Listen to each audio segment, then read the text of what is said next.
Kwa hivyo hata siku ya leo naomba ya kwamba pamoja na masikio yetu ya kawaida tukayafungue masikio ya ndani, tukaweza kusikia vile ambavyo Mungu anasema kwetu na katika maisha yetu. Bwana Yesu asifiwe sana. Nashukuru Bwana kwa sababu ya siku hii ambayo ni ya mwisho katika mwezi wa 11. Tunapoangalia nyuma tumeona uaminifu wa Bwana katika hali ya utwalizi wake, ulinzi wake, mwongozo wake na jinsi ambavyo Bwana ametulisha katika kila hali. Kiroho ametulisha kila Jumapili na katika ibada za katikati Bwana ametulisha. Amen. Jamani, tuna sababu ya kumshukuru Bwana. Kwamba tumeiona Jumapili ya mwisho na siku ya mwisho ya mwezi huu. Mwaka huu kumekuwa na ajali mingi barabarani zetu. Mwaka huu kumekuwa na challenges nyingi. Lakini imagine sisi ni mabaki wa Mungu. Amen. Bwana ameona vyema aweze kutujalia rehema na neema. Amen. Kwa hivyo siku ya leo napenda niweze kuleta neno la Bwana. Nachukua nafasi hii niwakaribishe tulio hapa kanisani na wanaotufuatilia katika mitandao yetu. Tunawashukuru sana kwa sababu kila wakati mnatufuata, na wengi wametuambia ya kwamba wanafuata mafundisho na injili tunayoihubiri hapa katika kanisa letu hili, na tunamshukuru Bwana. Ombi letu ni kwamba Mungu awabariki, Mungu awahifadhi, Mungu awatende mema. Aliyewaleta kutoka Januari mpaka hapa aweze kuwasaidia na kuwapa neema ya kuweza kuvuka mwaka na kufika 2026 tukiwa zote tuko salama na hakuna mtu aliye na shida katika jina la Yesu Kristo. Amen. Nataka nitangaze ya kwamba tunapomaliza mwezi huu ni ya kwamba tunaingia Disemba zote. Siku ya leo hakuna mtu atakayepata shida ya kwamba ati hayuko duniani. Hapana. Tulio hapa na walio mbali, neema iliyotuleta mpaka hapa itatuvukisha Disemba na ituvukishe 2026. Amen. Na tunaamini ni Disemba without disaster. Hakutakuwa na majanga katika Disemba yetu. Amen. Bwana atabariki kwenda kwetu, kurudi kwetu. Bwana atatubariki tukiwa nyumbani, tukiwa mahali petu kwa kazi. Bwana atatuhifadhi na mishale ya adui haitatuona katika jina la Yesu Kristo. Kama tutakuwa na safari, maana Disemba inakuwa na safari hizo zote ambazo utakuwa nazo natangaza zitakuwa za usalama katika jina la Yesu, hazitamalizia kwa ajali. Amen. Na kama kuna jambo umemtarajia na kungoja Bwana katika mwaka huu, amini ya kwamba Disemba haitaisha mpaka kutane na haja za moyo wako, kwa sababu Mungu ni mwaminifu. Aliyeahidi ana uwezo wa kutimiza. Amen. Nataka nitamatishe ujumbe wa mwezi huu ambao tumekuwa tunauzungumza habari ya kupokea msaada wa Mungu. Tumekuwa tukizungumza habari ya kupokea msaada wa Mungu na tumeuona msaada wa Mungu sana. Amen. Unajua tumekuwa na safari za kutembea kwenda huduma na kwenda mambo kadhaa, na tumeona vile Mungu amekuwa mwaminifu. Bwana Yesu asifiwe. So siku ya leo nataka niendelee na ujumbe huo. Tunapotamatisha ujumbe huo, nataka tuangalie katika kitabu cha Kutoka mlango wa 14 na mstari wa 13. Kitabu cha Kutoka ni Exodus. Kitabu cha Kutoka ni Exodus chapter 14 verse 13. Biblia inasema, and Moses said to the people, do not be afraid, stand still and see the salvation of the Lord, which he will accomplish for you today. For the Egyptians whom you see today, you shall see again no more forever. And the Lord will fight for you, and you shall hold your peace. And the Lord said to Moses, why do you cry to me?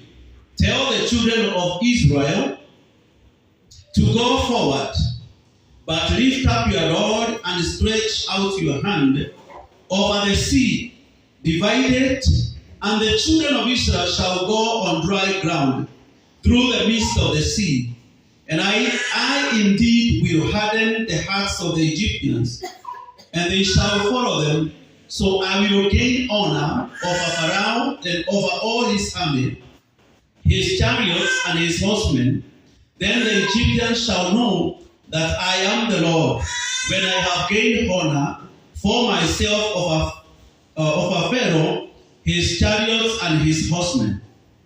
And the angel of the Lord and the angel of God who went before the camp of Israel moved and went behind them, and the pillar of the cloud went from before them and stood behind them.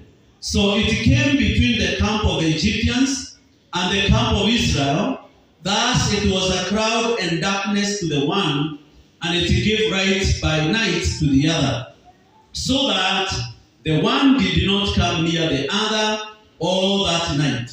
Then Moses stretched out his hand over the sea, and the Lord caused the sea to go back by a strong east wind, and all the night, and made the sea into dry land.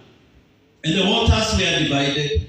So the children of Israel went into the midst of the sea on the dry ground, and the waters were a wall on them on their right hand, on their left.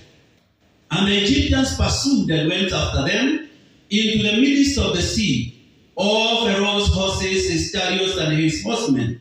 Now it came to pass in the morning watch that the Lord looked down upon the army of the Egyptians through the pillar of the fire and cloud, and he troubled the army of the Egyptians, and he took off their chariots' wheels, so that they drove them with difficulty.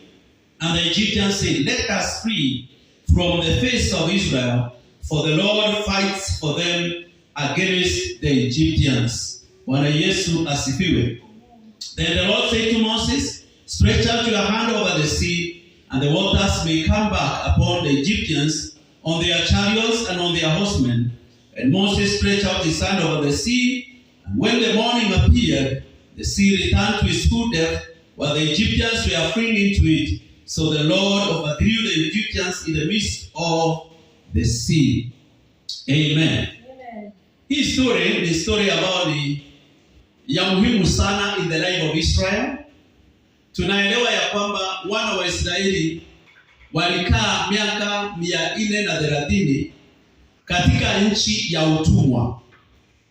Na baada ya kuteswa kwa muda mrefu na wafalme waliotawala nchi ile, pamoja na makaburu ambao waliandikwa kazi kuhakikisha ya kwamba wana wa Israeli wanateseka kwa kutengeneza matofali, kukata nyasi na mateso mengi ambayo walifanya.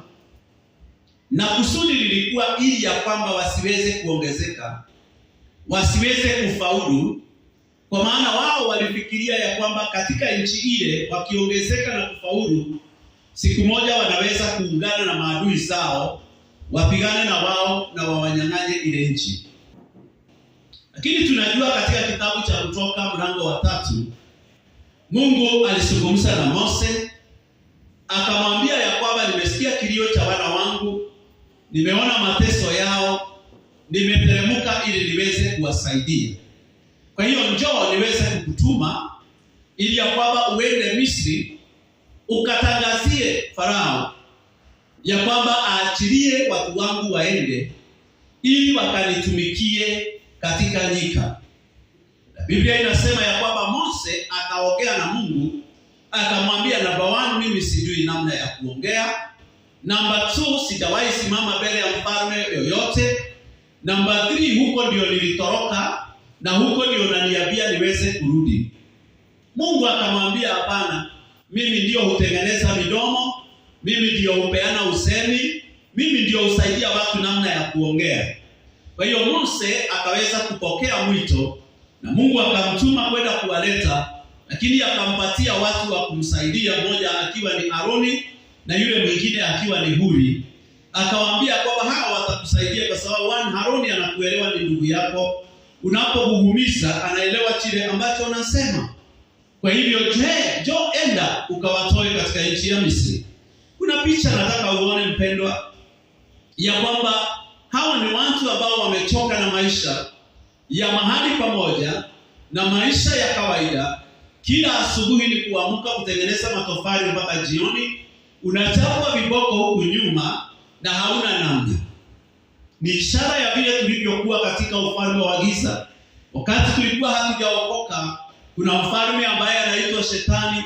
Alikuwa anatawala maisha yetu, alikuwa anatawala jamii zetu, alikuwa anatawala chochote ambacho tulikuwa tunafanya, na sisi wenyewe hatukuwa na namna ya kuchagua vile ambavyo tungeishi maisha yetu, kwa sababu tulikaa chini ya utawala na tulikaa chini ya uongozo wa huyo mkaburo ambaye anaitwa Shetani. Lakini kama vile Mose alivyotumwa akiwa mtumishi wa Mungu na mjoli wa Bwana, akiitwa mwokozi wa kuwaokoa katika nchi hiyo, pia tumempata Kristo Yesu aliyetumwa kutoka mbinguni, akaja kama Mose, akatupata katika ile nchi ya utumwa tuliyokuwa. Na Kristo Yesu tangazo lake alilifanya katika msalaba, wakati ambapo alisema yote yamekwisha. Na katika msalaba huo tukapata wokovu. Kupitia kwa damu yake tukapata msamaha wa dhambi, kwa mapigo yake tukapata uponyaji. Na kwa sababu ya vile alivyokuwa ametoka mbinguni kwa Baba, alivyokuwa anarudi, John chapter 14 akasema, naenda kuandalia mahali, ikiwa tayari nitakuja kuwachukua, mfano wa vile Mungu alikuwa anawaahidi wana wa Israeli, nitawatoa katika Misri, nitawapeleka Kanani, nchi ya asali na maziwa, mahali ambapo mtarithi, na kila mmoja atakuwa na nyumba ambao hajajenga. Kila mmoja wetu atakuwa na mahali ambapo ni shamba limejaa mizabibu ambayo yeye mwenyewe hakuweza kupanda. Kristo alipokuja akatangaza kufunguliwa kwetu, na katika msalaba akasema yote yamekwisha. Manake ni kwamba yote aliyosema na Isaya, yote aliyosema na Yeremia, yote aliyosema na manabii wakuu na wadogo yametimia siku ya leo kuhusiana na ukombozi wa mwanadamu. Na kuanzia siku hiyo tukaweza kuingia katika ufalme wa Bwana, na siku ya leo tuko ndani ya ule ufalme wa Kristo, na hapo ndipo tuko. Bwana Yesu asifiwe sana. Biblia inatuonyesha ya kwamba furaha iliyokuwepo, hawa watu waliamka masaa ya jioni, ndivyo walivyotoka katika Misri. Ukisoma katika Leviticus, Biblia inatuonyesha Exodus hiyo chapter 12, Biblia inatuonyesha ya kwamba Mungu alizungumza na Mose, akawaambia vile ambavyo watakavyochinja mwanakondoo na waweze kupaka damu katika milango yao, ishara ya damu ya Yesu Kristo, damu ya ukombozi, damu inayovunja laana zote, damu ambayo inaondoa maradhi na magonjwa. Bwana Yesu asifiwe. Wapake katika miimo ya milango, wapake katika frames za milango. Na Biblia inasema malaika wa kifo atakapopita akiona damu ataweza kuruka zile nyumba, hakutakuwa na kifo. Bwana Yesu asifiwe. Damu kwa ajili yetu, ili ya kwamba sasa tumo na ufalme wa Bwana. Sisi sio watu wa kawaida, sisi ni watu waliobarikiwa, sisi ni watu walioinuliwa, sisi ni watu wa tumaini, sisi ni watu ambao tumepewa mamlaka, tumepewa nguvu ya kufunga na kufungua. Bwana Yesu asifiwe. Hapa ambapo tumesoma, Biblia inatuonyesha ya kwamba Mungu alikuwa ameongea na Musa katika safari hiyo, akimwonyesha namna atakayofanya, kwa sababu wamefika katika bahari ya Shamu. Nilikuwa nasema hivi, angalia furaha iliyokuwa pale wakati hawa watu walitoka Misri. Usiku huo walishangilia, wakafurahia na wakaamini ya kwamba shida imefika mwisho, utumwa umefika mwisho. Haleluya, mateso yamefika mwisho. Wakaamini ya kwamba sasa mahali ambapo tunaelekea ni kutulia, ni kupumzika. Lakini Biblia inasema ya kwamba bahari ya Shamu ilikuwa mbele yao. Na kwa hivyo Mungu akanena na Mose walipofika pale.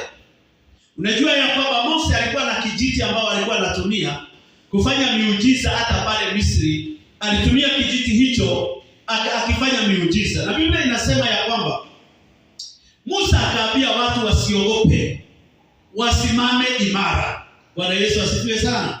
Kwa nini wanaambiwa wasiogope na wasimame imara? Baada ya kutoka Misri, mfalme wa Misri Farao aligeuza mawazo. Akaona hatujafanya vizuri. We have lost a great labor force. Watu ambao walikuwa wanaleta faida sana kwa kazi ya mikono yao. Akaamua kutafuta majeshi waweze kuwafuata, na wakawafuata.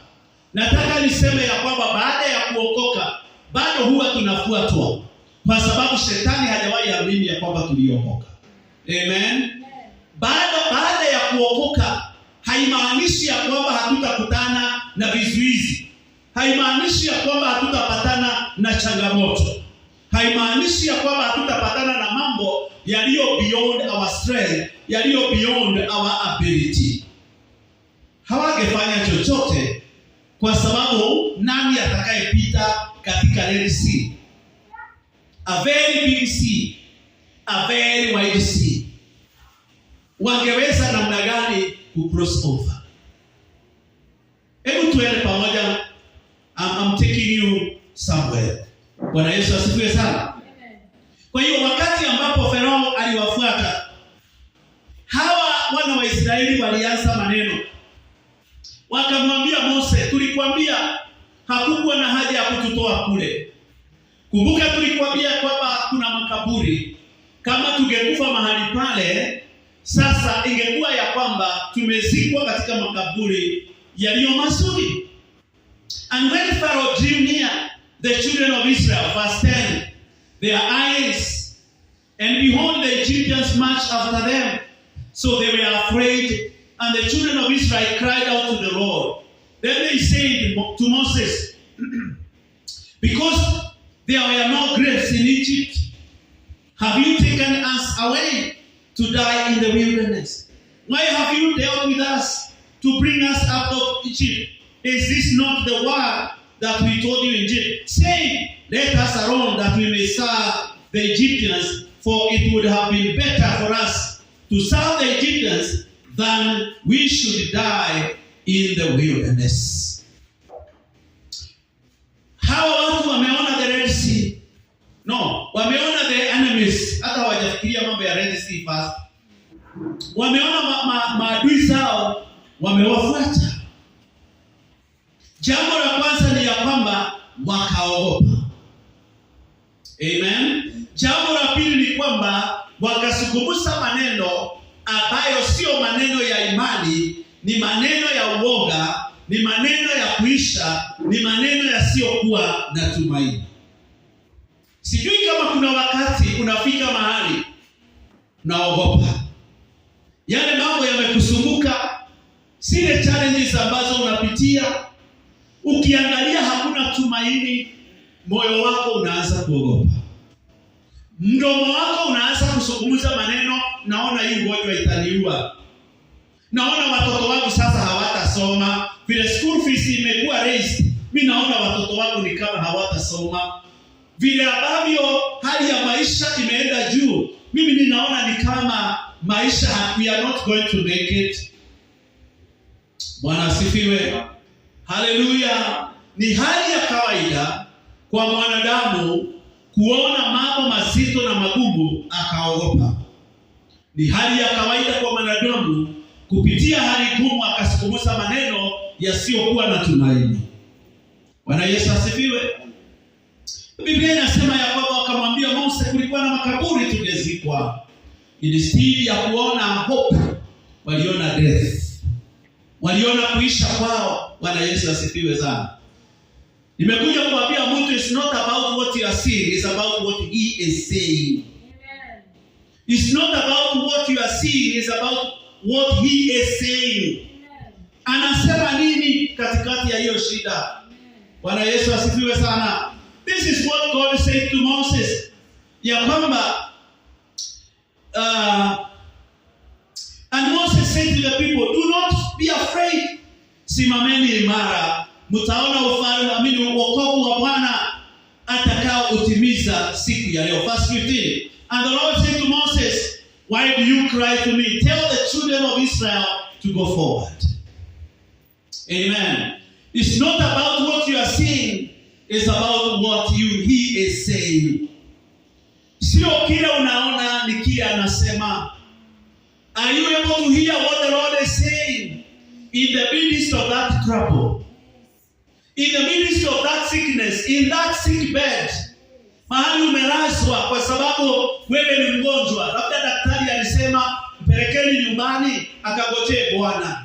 Ama daktari amesema angalieni kifamilia kama kuna shida, kwa sababu inaonekana sisi tumefika mwisho. Let me give you hope this morning ya kwamba sio kile unaona ni kile anasema. Na anasema namna gani? Abia wana wa Israeli wasonge mbele. Amen. Abia wana wa Israeli wafanye nini? Wasonge mbele. Amen. Biblia inasema ya kwamba Moses said to the people, do not be afraid. Stand still and see the salvation of the Lord. Amen. Nimekuja kuongea na mtu ambaye anaogopa asubuhi ya leo. Nimekuja kuongea na mtu ambaye amefika mwisho siku ya leo. Nimekuja kuongea na mtu ambaye amepokea taarifa, na ni taarifa nzito, ni taarifa ya huzuni, ni taarifa ya kukata matumaini. Nimekuja kusema usiogope. It's not about what you are seeing, it's about what he is saying. Bwana Yesu asifiwe. Fear is a false evidence that appears real. Uoga ni uhakika ambao si wa kweli. Amen. Ambao unaonekana kama ni reality. Fear is a feeling, it's an emotional feeling. You may fear something that is not there. You may fear something that will not happen. Kama unaogopa, sio lazima kile unaogopa kifanyike. Hapana. Unaweza kuwa unaogopa kitu ambacho hakitafanyika. Can you change instead of using more energy? Ukiogopa, unaweza kutumia energy ukiamini. Bwana Yesu asifiwe. Amen. Fear is the opposite of faith. You cannot fear and also believe at the same time. Cast away fear. Usiogope. Mungu aliambia hawa watu wasiogope. Bwana Yesu asifiwe. Biblia inasema anayeogopa yeye hukimbia kama hakuna mtu anamkimbiza. Shetani hutumia uoga ili aondoe confidence katika maisha yako. But this morning I come to encourage you to look up unto heaven. Don't focus on your circumstances, focus on him. Hallelujah. Usiangalie hali, ukiangalia nyuma utaona wanakuja. Ukiangalia mbele utaona bahari ya Shamu. Ukiangalia side na side ukaona maji ni ukuta, hakuna mahali unaweza kutorokea. But I want to tell you, Psalm 75 verse 6. Biblia inasema promotion does not come from east or west, but God is the judge. Hallelujah. Bible haijasema north. North ni kama juu. Are you able to look up? Hallelujah.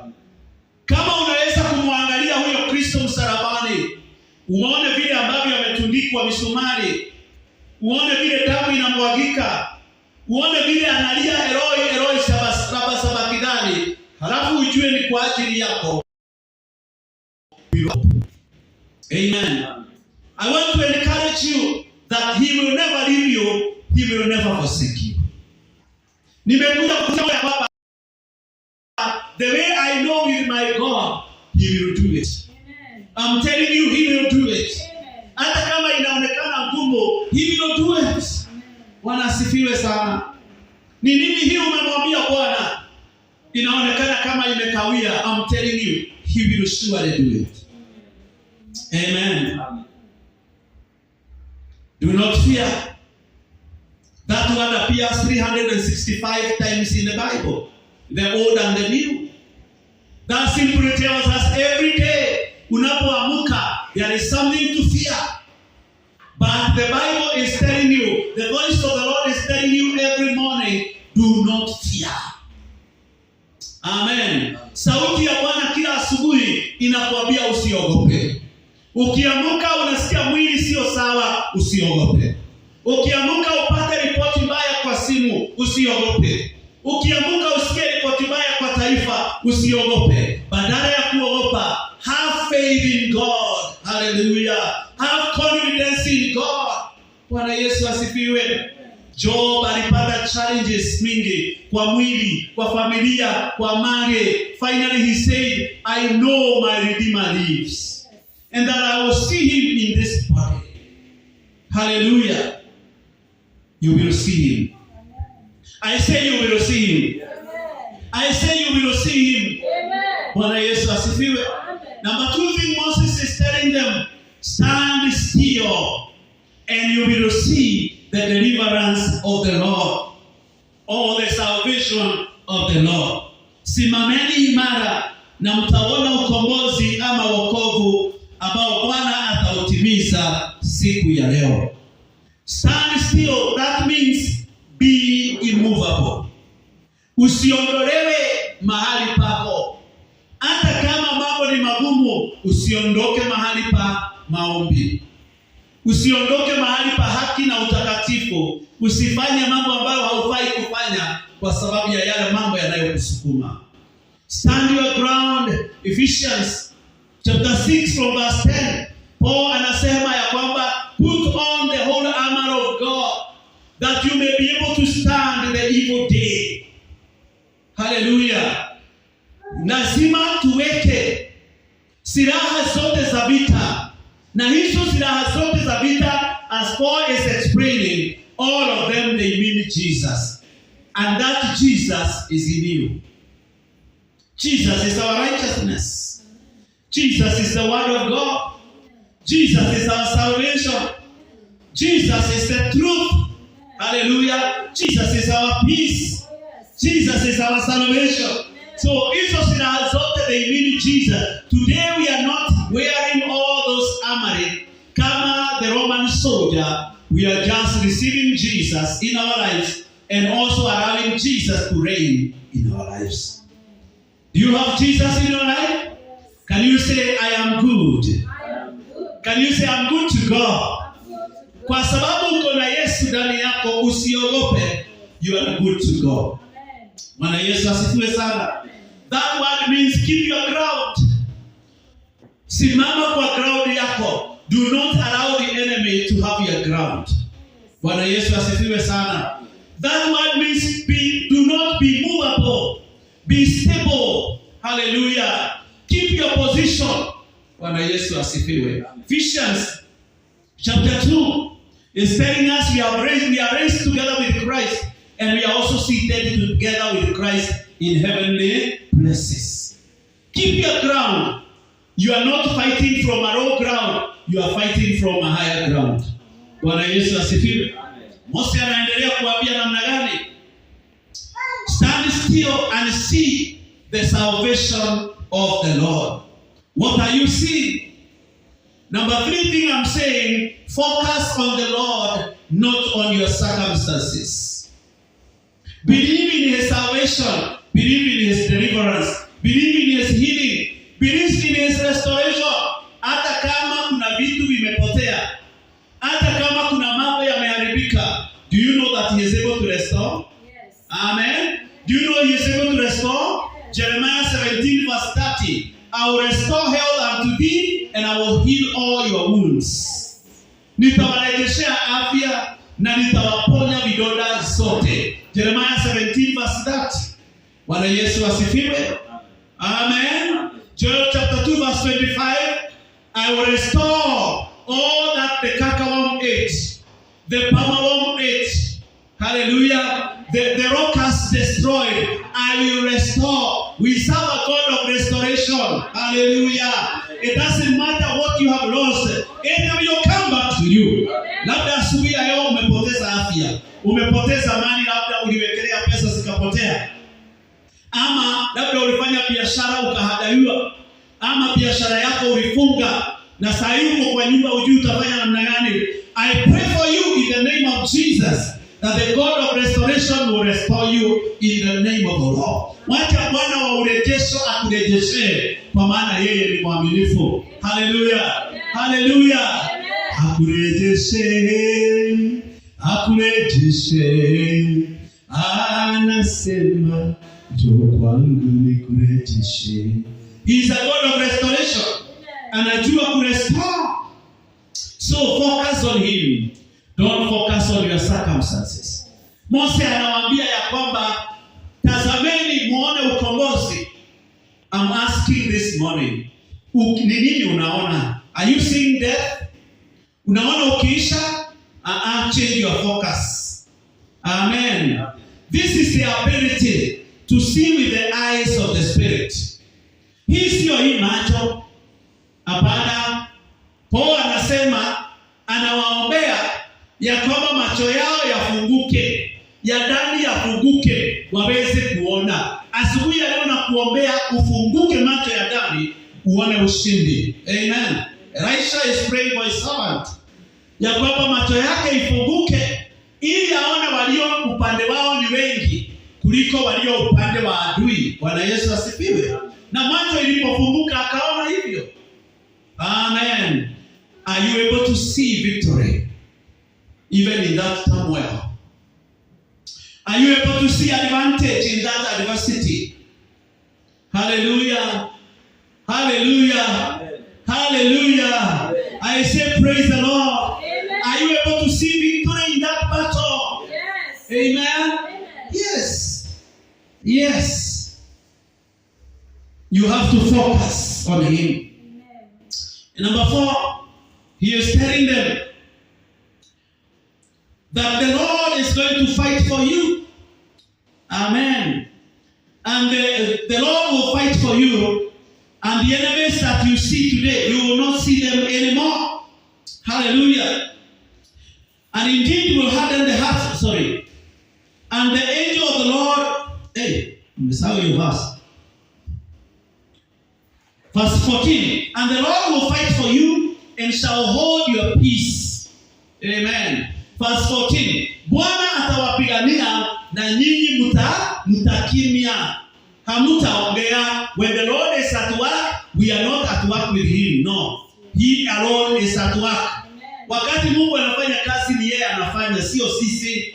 Bwana Yesu asifiwe. Si unaona Petro vile walikuwa wanajaribu kuchota maji kwa mashua wakirudisha na maji inaingia. Yesu aliposimama hafanyi kazi pamoja nao. Yeye anainua mkono anasema, "Be still." Hapa Biblia inasema ya kwamba mtanyamaza kimya, naye Mungu atawapigania. Bwana Yesu asifiwe. Amen. May the Lord fight your battles today in the name of the Lord. Wacha Bwana apigane vita zako, vita za kimwili, vita za kiroho, vita za kifedha, vita za kifamilia, vita za kihuduma. Wewe unayepitia changamoto ya vita saa hii, umeinukiwa na watu, umepigwa na watu, watu hawakutaki. Natangaza siku ya leo katika jina la Yesu, Bwana ainuke, maadui wako watawanyike katika jina la Yesu. He knows how to fight. Tumesoma hapa, tumeona wakati alianza kuwapigania, Biblia inasema ya kwamba and the angel of the Lord. But before I come to the angel of the Lord, there is something important that nimeruka and I don't want to jump this. This is very important. Verse 15. And the Lord said to Moses, "Why do you cry to me? Tell the children of Israel to go forward. But lift your rod and stretch out your hand over the sea and divide it." Inua kijiti chako, nyosha katika bahari na uigawanye. Look at me. Kijiti ni ishara ya msalaba. Amen.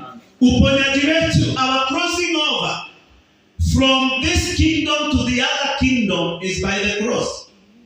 Amen. Kuvuka kwetu kutoka kwa ufalme wa Misri, ufalme wa shetani, kuingia katika nchi ya ahadi mbinguni yetu ni msalaba. Haleluya. Safari ya mbinguni, ni msalaba. Bwana Yesu asifiwe. Nyosha kijiti, maji itasimama. Msalaba wa Yesu Kristo ulisimamisha magonjwa kwa maisha yetu. Ulisimamisha laana kwa maisha yetu. Ulisimamisha mambo yote yaliyokuwa yanatendeka maovu kwa maisha yetu. Msalaba wake Kristo ulisimamisha. Nyosha mkono, nyosha kijiti, maji itagawanyika. Bwana Yesu asifiwe. Kwa nini tusiinue msalaba siku ya leo katikati ya mambo tunayoyapitia? Amen. Msalaba maana yake ni agano jipya. Maana damu iliyomwagika katika msalaba huo ni agano la damu, na agano hilo ni agano jipya. Ina maana sio lazima nikuombee, unaweza jiombea. 2 Peter 2:9. Sisi sote ni makuhani. Kwa sababu ya msalaba huo, you can pray for your kid and your kid will be healed. You don't have to travel distance looking for a man of God. You carry the power. Hallelujah. As a believer, you have the power to bind and to loose. Amen. Unaweza kuomba amani kwa familia na amani ipatikane, kwa sababu umepewa mamlaka kupitia kwa nguvu za msalaba huo. Bwana Yesu asifiwe sana. Amen. So, Biblia inasema Mose akaambiwa usililie, nyosha mkono na uweze kugawanya. And the children of Israel shall go on dry ground through the midst of the sea. And I indeed will harden the hearts of the Egyptians, and they shall follow you. So I will gain honor. Bwana asifiwe. That is another thing. Anytime you are in a circumstance, it is a setup for go up. It is a setup for lifting. Bwana asifiwe. Wakati unapitia challenges, jua ya kwamba Mungu anatafuta nafasi ya kujipatia utukufu. Amen. Somebody say amen. Amen. Hallelujah. Mimi sijui ni nini unaweza kuwa ndani saa hii, ni hali gani, but let me tell you, eventually you will praise the Lord. Kwa sababu he will come for your help. He will come for your deliverance. He will come for your healing, and you will praise him. Lazaro amekufa. Amen. Baada ya Yesu kutumaniwa, na hajaenda akiwa hajakufa, hajaenda kumponya. Yesu amekaa kaburini siku 4. Amen. Lakini Yesu anaenda baadaye. Mary anajaribu kumwambia, sasa kama ungekuwa hapa ndugu yetu angekufa. Yesu anamwambia, hata sasa ukiamini atafufuka. Anasema najua atafufuka, siku zile watu wote watafufuka.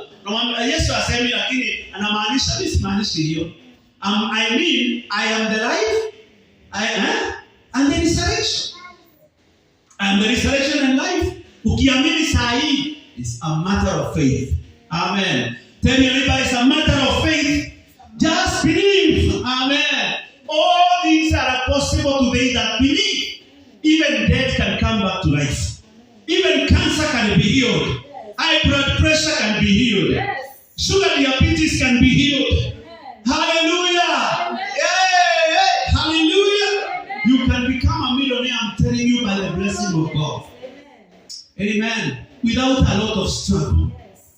If you believe, all things are possible. So anasema ya kwamba I'll gain honor. Na unajua na gain honor namna gani? Verse 19 ndio ilinifurahisha. Another revelation I want to give you in verse 19. The Bible says, and the angel of God who went before the camp of Israel moved and went behind them, and the pillar of cloud went before them and stood behind them. Amen. That's why I always tell you, hata kama uko na Biblia ya simu, beba Biblia ya kitabu. Kwa sababu I don't know whether your Bible in verse 19, the angel of God is in capital letter or small letter. Can you check for me? Angalia, is it capital letter or small letter? Small letter. So you need this Bible. Because it is the angel of God.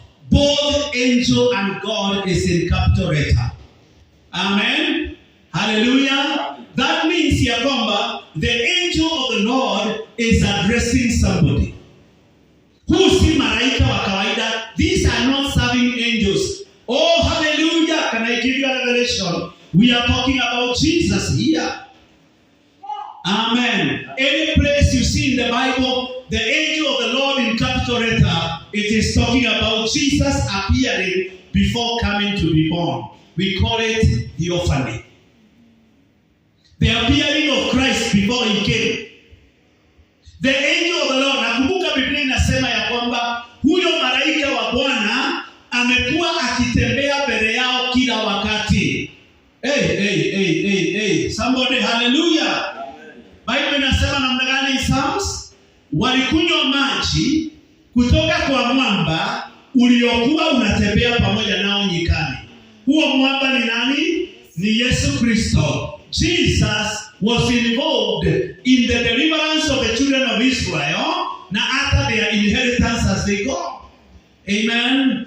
I want to tell you good news. That Jesus is in your heart this morning. Amen. Huyo Yesu ako ndani yako. Usihangaike mpendwa, usisumbuke mpendwa. Huyo Yesu yumo ndani yako. Hallelujah. Ninaye Yesu nimehakikisha, jemedari wangu nitashinda vita. Ninaye Yesu nimehakikisha, jemedari wangu nitashinda vita. That Jesus is in you. Hebu fanya hivi kwa kifua yako. Mwambie, hello Jesus. How are you doing inside there? Ako ndani yako. Amen. Kwa hiyo usifikirie ako mbali, yuko ndani yako. So angalia, kitu kikitendeka saa 6 ya usiku, hauwezi kutoka. Before uchukue simu upigie mtu, piga biguni kwanza. Amen. Piga wapi?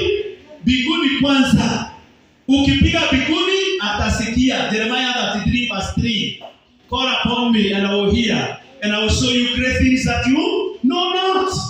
Hallelujah. Bwana Yesu asifiwe. In the day of trouble, call upon me. Psalms 50:15. In the day of trouble, call upon me, and I will hear and deliver you. Bwana Yesu asifiwe. Huyu ni Yesu, mwana wa Mungu. Hallelujah. Mwana kondoo aliyechinjwa, amewaongoza kama malaika wa Bwana. Na huyo Yesu yuko pamoja nasi. When we talk about receiving divine help, we are talking about Jesus in us helping us. We carry him everywhere. Amen. Na Biblia inasema mateso ikaanza kwa sababu hawa, wakati ambapo kuligawanyika ya kwamba hawawezi kuwaona, hiyo wingu inakaa kama giza upande wao, hawawaoni, hawakuonana. Waisraeli wakapita na wakapita on dry ground. Imagine the Red Sea. Maji imepaya side hii na ingine side hii na hakuna matope. So wamepita kama dry ground. Na Biblia inatuambia walipomaliza kupita, hawa walikuwa wanawafuata tu wa Misri. Na wakafika katikati ya hiyo bahari. Biblia inasema Mungu akawapatia wakati mgumu. Amen. That was verse 24 and 25. Now it came to pass in the morning, watch that the Lord looked down upon the army of the Egyptians through the pillar of fire and cloud, and he trampled the army of Egyptians, and he took off their chariots. I tell your neighbor, our God is interesting, so that they drove them with difficulty. And the Egyptians said, let us free from the face of Israel, for the Lord is fighting for them. Walipata wakati mgumu, Mungu alikuja akatoa magari yao ya farasi, akatoa miguu. Imagine, unaona Mungu wetu anatoa miguu. Wakawa na wakati mgumu, na Biblia inasema akamwambia Mose, nyosha mkono tena, wacha maji irudi. Na wakati maji ilirudi, inarudi wakiwa ndani. Siku hiyo ikawa ni siku ya maangamizi makubwa, na ikawa ni divine separation. Amen. May the Lord separate you from your troubles. Amen. May this day mark the end of your sufferings. Amen. In the name of Jesus Christ. May this day mark the end of your reproach. Yes. In the name of Jesus Christ. Wacha siku hiyo ndio ya mwisho yako ya kuteseka. There was divine separation. Misri haijawaona tena, hakuna mtu angewarudisha nyuma tena. Yes, amini Mungu, Musa alikuwa amewaambia, wale maadui mnaona leo hamtawaona tena. Natangaza katika jina la Yesu, yale mateso yamekusumbua mwaka huu haitakuona tena katika jina la Yesu. Yale magonjwa yamekusumbua mwaka huu haitakuona tena katika jina la Yesu. Ile ukosefu wa pesa umekuwa nao mwaka huu hautakuona tena katika jina la Yesu. Maadui zako watakuwa na shida katika jina la Yesu. Number 5 in my points I say move forward. Amen. Mose aliwaambia tuendelee mbele, tusirudi nyuma. Amen. Hata kama kuna nini ama nini, usisimame, endelea mbele. Amen. Biblia inasema sisi sio wale wanao sita na kurudi nyuma na kuanguka. Sisi ni wale wanaosonga mbele na wanafanya nini? Na wanapata ushindi. Bwana Yesu asifiwe sana. The way God fought for them, He will fight for you. Bwana Yesu asifiwe sana. Kisoma verse 30, which is the last one. Bible inasema, so the Lord saved Israel that day out of the hand of Egyptians, and Israel saw the Egyptians dead on the seashore. Thus Israel saw the great work which the Lord had done in Egypt. So the people feared the Lord and believed the Lord and His servant Moses. Amen. May the Lord save you today in the name of the Lord. May the Lord save your family in the name of Jesus. May the Lord save your business in the name of Jesus. Na siku ya leo watu wamsifu Mungu wako, waseme tumeona Mungu wako ni wa kweli, Mungu wako yuko hai na Mungu wako hutenda mambo makubwa. Bwana asifiwe, tumpigie makofi huyu Yesu kwa maana ni mwaminifu. Tunakupa sifa Bwana, tunakutukuza Mwokozi. Wewe unayetusaidia, wewe unayetuinua, wewe unayetubariki, wewe unayetupa ushindi. Twakutukuza maana unakuja kwetu kila wakati tunapokuhitaji wewe Bwana. Pokea sifa Baba, pokea utukufu Mwokozi mwema. Sifa na utukufu ni zako. We love you Jesus. We worship you our Father. We magnify your name. Oh Rabashakata, Reka Yadorobo Saba. May you trample our enemies, oh God. May you contend with those who are contending with us, oh God. May you fight with those who are fighting us. In the name of the Lord, we pray today, our Father, in the name of Jesus, that you may fight our battles. We pray that God, you release your help upon us, oh my Father. How we thank you, Jesus, that you died and rose for us. Thank you for the covenant of the blood. Thank you for the victory through the cross. This morning, in the name of the Lord, we claim our inheritance. We claim our healing. We claim our deliverance. We claim our restoration. In the name of Jesus, we declare a lifting in our lives today. In the name of Jesus, no more shame in our lives. No more reproach in our lives. No more setback in our lives. No more going around vicious circles anymore. In the name of Jesus, Father, we thank you. Father, we worship you. Father, we give you all the glory. Father, we give you all the honor. Because you are good and your mercy endures forever. Hallelujah. Lord, we thank you. Lord, we bless you. Maybe uko pale na unapitia challenge wakati huu. Something is happening in your life that you don't understand. Kuna jambo ambalo linasumbua familia yako ama familia yenu. Kuna jambo linasumbua watoto wako. Kuna jambo ambalo linafanyika kwa biashara yako. Wengine ni mahali umeajiriwa, kumeibuka shida, vita, na unashindwa kama utakuwa kazi ama utapoteza kazi. Nataka uinue mikono na uamini pamoja nami siku ya leo ya kwamba Bwana anaenda kukutana na wewe tunapoomba kwa kuamini. Bwana atakutana na haja za moyo wako. Hata kama ni magonjwa ya aina gani anaweza kuponya, amini tu na Bwana atakuponya siku ya leo. Baba wa mbinguni, katika jina la Yesu, angalia watu wako wameinua mikono yao kwako kwa imani moja ya kwamba Bwana siku ya leo unawatembelea, na ya kwamba siku ya leo utawapatia divine separation, ya kwamba maisha ambao wameishi ya shida, maisha ya utumwa, maisha ambayo Bwana ni ya kufinyiliwa, maisha ya magonjwa, maisha ya ukosefu, siku ya leo inafika mwisho katika jina la Yesu. Nami mtumishi wako ninaomba kwa kuamini pamoja nao Bwana, maana Biblia inasema kile tutaamini hapa duniani kitatendeka mbinguni. Tutakachofunga kitafungwa, tutakachofungua kitafunguliwa. Siku ya leo Baba, nafungua baraka zao katika jina la Yesu. Naomba uwatembelee ukawaponye magonjwa ya kila aina. Naomba Bwana uwatembelee ukawainue katika biashara, ukawainue na ukawape amani katika familia, katika jina la Yesu. Jambo lolote lile ambalo linafanyika linawanyima amani, Baba, naomba ukaweze kukabiliana nalo siku ya leo. Inuka Bwana dhidi ya wale walioinuka kinyume nao. Uwatawanye Bwana kwa njia 7 katika jina la Yesu. Tunapokea uponyaji wako Bwana, wa kiroho, wa kimwili, wa kimawazo katika jina la Yesu Kristo. Tunapokea msaada wako Bwana, hata msaada wa kifedha na wa asili katika jina la Yesu. Baba, ninatangaza kuna wengine wako gerezani wamefungwa, lakini waliwekelewa mambo hawakuwa wameyafanya, and they are suffering, oh my Father, kwa sababu Bwana waliambiwa mambo yasiyo. I pray for a miracle of release and deliverance, oh God, in the name of the Lord. Kama vile Waisraeli walitoka Misri after 430 years, I pray for a release, oh God, in the name of Jesus. Wale wanaotutazama na watakao kutazama baadaye, Baba, ninawaombea katika jina la Yesu. Roho wako Mtakatifu awafikie mahali popote walipo na aweze kuwafikishia msaada wako katika jina la Yesu. Naomba jambo lipya lifanyike katika maisha ya watu wako Bwana. Tukushukuru kwa ajili ya mwezi unaoisha na mwezi unaokuja wa Desemba. Tumeipokea kuitangazia Desemba without disaster katika jina la Yesu.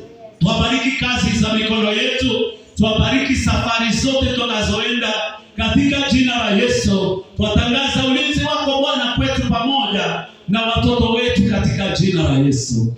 Tuliombea taifa letu amani yako, utulivu wako Bwana katika jina la Yesu. Tunaomba ya kwamba mwongozo mwema wa serikali yetu na wote walio katika uongozi tunawaombea hekima na maarifa, ili ya kwamba wanapotuongoza watuongoze katika njia zako. Tukimwombea rais wetu na mdogo wake, tukiombea cabinet yote katika jina la Yesu, tukiombea parliament zote ya Senate, Mfalme na National Parliament katika jina la Yesu, tukiombea magavana wote pamoja na wanaofanya kazi pamoja nao in the executive, tukiombea Bwana the county government zote Mfalme katika jina la Yesu. Tunaombea msie wote katika jina la Yesu. Administration tunaiombea katika jina la Yesu, kutoka DCC Mfalme katika jina la Yesu kwenda chini hadi sub-chief na wazee wa mtaa. Tunaomba amani wanapofanya kazi hii Mfalme, hekima na maarifa ukawape, kwa maana wewe ni mwaminifu.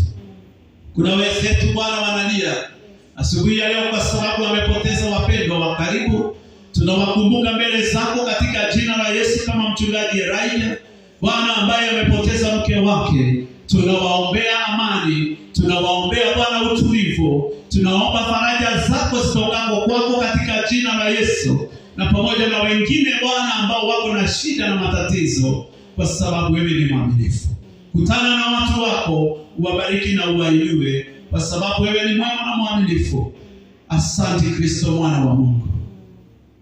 Awabariki wapendwa walio katika nyumba yako siku ya leo. Kila haja ya moyo yao, kila ombi la moyo wao, tamanio la moyo yao, Baba, naomba ukutane nao katika jina la Yesu. Wasirudi vile walivyokuja. Wale wagonjwa wapone sasa katika jina la Yesu. Wale ambao wanahitaji utwalizi watwalie sasa kimiujiza katika jina la Yesu. Wale wako katika vita Bwana wapiganie, kwa sababu wewe ni mwaminifu. Tunakushukuru Bwana, tunalitukuza jina lako. Tuwabariki watoto wetu na wadogo. Tunaomba ulinzi katika muhula huu katika jina la Yesu. Thank you Lord. We worship you. I'm going to say thank you Lord for the month of November. Mwambie I receive the month of December without disaster in Jesus mighty name. Amen and amen. Tumshangilie Bwana kwa makofi. Thank you Lord. We worship you Jesus. We give you glory. We give you honor in Jesus mighty name. Amen and amen. Thank you and God bless you.